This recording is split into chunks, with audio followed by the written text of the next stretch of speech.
బాబు ఏటి బాబు ఇది? ఇది నాకు నేను వేసుకుంటున్న శిక్షరా. దయచేసి నువ్వు ఆపకు. మీరు చేసిన పాపమా? మీరేటి చేసినారు బాబు? నన్ను నమ్ముకున్న నా వాళ్ళకి అసలు నేనేం చేస్తున్నాను పండు? వాళ్ళకి నా వల్ల బాధ, కన్నీళ్లు, సమస్యలు, అవమానాలు తప్పించి చిన్న ఆనందాన్నైనా ఇచ్చానా? కనీసం కాసేపు ప్రశాంతంగా ఉండే మనశ్శాంతినిచ్చానా? మీకేటి బాబు? బంగారు లాంటి మనిషి బాబు మీరు. మంచితనానికి మరో రూపం మీరు. మీకు మీరు చెక్ చేసుకుంటే ఇంకా మంచి మానవత్వానికి ఇలివేట్ ఉంటుంది బాబు. ఏం మంచిరా పండు. అమెరికా నుంచి నేను ఇండియాకు వచ్చింది దేనికోసం? అమ్మ కోసం, అమ్మ గౌరవాన్ని కాపాడడం కోసం వచ్చాను. అమ్మ మెట్టినింట్లో బరువు కోసం అత్తయ్య కాళ్ళ మీద పడి సహస్రతో పెళ్లి కొప్పించాను. కానీ అనుకోని పరిస్థితుల్లో లక్ష్మితో నా పెళ్ళయింది.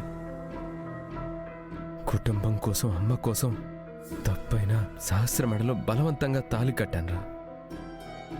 కానీ అంతకంటే ముందే లక్ష్మిని నా భార్యగా అంగీకరించాను. తన మీద చూపిస్తున్న బాధ్యతని, ప్రేమని మెల్లగా తెలుసుకున్నాను. నా ప్రేమని తాళి కట్టిన లక్ష్మికి చెప్పలేను.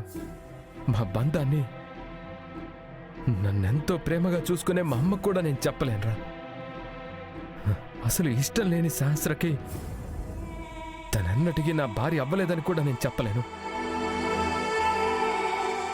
కాళ్ళు పట్టుకొని పెళ్లి కొప్పించిన పద్మాక్షి అత్తయ్యని అవే కాళ్ళు పట్టుకొని క్షమించత్తయ్య అని నిజం కూడా చెప్పలేను.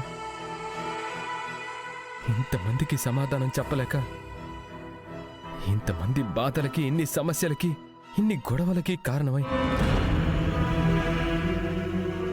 అటు ఈ గొడవలతో బాధపడుతున్న లక్ష్మిని ఓదార్చలేక, ఇటు అవే గొడవల వలన అమ్మ ఆరోగ్యం పాడు చేసుకుంటున్నా నేను నిజం చెప్పలేకపోతున్నాను.